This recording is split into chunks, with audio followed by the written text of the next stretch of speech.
HOA complained my music was too loud. Turns out it was the national anthem practice. What would you do if your passion was silenced by someone who didn't understand it? In the quiet suburb of Willow Creek, where picket fences and manicured lawns painted a picture of harmony, a storm was brewing.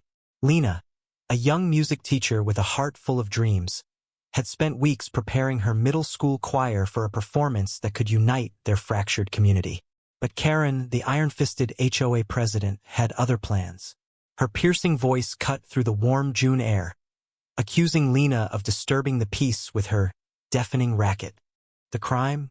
Practicing the national anthem for the town's upcoming Independence Day celebration. Lena's choir, a diverse group of kids from all corners of Willow Creek, had been rehearsing in the community park every evening. Their voices, raw but earnest, carried the weight of hope to heal a neighborhood divided by petty disputes and old grudges. Lena had seen the kids transform, their shy whispers growing into proud harmonies. The anthem wasn't just a song. It was a symbol of unity, a chance to remind everyone what they shared. But Karen saw only noise. This is a residential area, not a concert hall, she barked, storming into the park one evening, her clipboard clutched like a weapon. Her complaint wasn't just a grievance, it was a declaration of war. The truth unraveled quickly, and it wasn't pretty. Karen's crusade wasn't about noise at all. She had a vendetta. Years ago, Lena's father, a beloved local musician, had outshone Karen's own dreams of stardom in a community talent show. The sting of that loss had festered, and now, Lena's choir was a painful reminder of her own faded ambitions. Karen's noise complaints were a cover, a way to flex her HOA authority and squash Lena's spirit. She'd been watching the rehearsals, tallying violations with obsessive precision. Every missed note, every loud crescendo became ammunition. She even rallied a few neighbors, spinning tales of sleepless nights and disrupted peace, though most admitted the music barely reached their homes. Then came the twist. Mrs. Patel, the quiet librarian who lived across from the park, stepped forward. She'd been secretly recording the rehearsals, not out of malice, but because she found the choir's progress inspiring. Her videos, shared at a heated HOA meeting, revealed the truth. Karen had exaggerated the noise levels, even fabricating complaints from neighbors who weren't home during rehearsals. Mrs. Patel's soft voice trembled as she spoke, but her evidence was ironclad. The room fell silent, Karen's face paling as the community's eyes turned to her.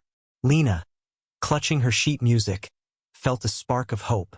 Maybe the truth could win. The confrontation erupted at the next rehearsal. Karen, cornered by Mrs. Patel's evidence, doubled down. She stormed the park with a megaphone, demanding the choir disband immediately. "You're tearing this neighborhood apart," she screamed, her voice cracking with desperation. The kids froze, their faces a mix of fear and defiance. Lena stepped forward, her heart pounding but her resolve unshaken. "This is about unity, Karen. It's the national anthem, for God's sake." The crowd, now gathering, murmured in agreement. A retired veteran, Mr. Thompson, pushed through, his voice booming. "That song means something to this country, to this town. You don't get to silence it." Karen, emboldened by her own fury, grabbed the stage banner, a hand-painted tribute to the community, and tore it down, knocking over the flagpole in a clatter that echoed like a gunshot. The park seemed to hold its breath. The kids, inspired by Lena's courage, began to sing, softly at first, then louder, their voices rising in a defiant rendition of the Star-Spangled Banner. The crowd joined in, neighbors young and old, their voices weaving together in a powerful chorus. Karen's face twisted, her megaphone useless against the swell of song. She shouted, but no one listened. Her authority crumbled as the community reclaimed the moment. The flagpole, righted by Mr. Thompson, stood tall again, the banner rehung by the kids' trembling hands. Karen, humiliated, stormed off, her clipboard abandoned in the grass. The fallout was swift. The HOA held an emergency vote, and Karen was removed as president. Her complaints were dismissed, and the choir's rehearsals were officially sanctioned.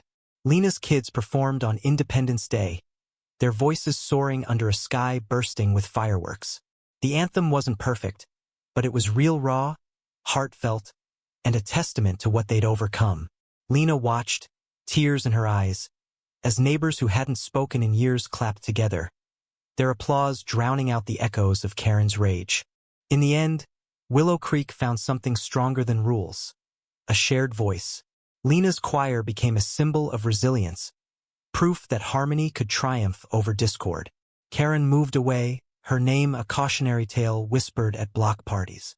The community park, once a battleground, now hosted weekly sing-alongs, led by Lena and Mrs. Patel, who'd found her own voice in the fight. What do you think? Can one person's grudge outweigh a community spirit? Share your thoughts on where the line between right and wrong lies in this story.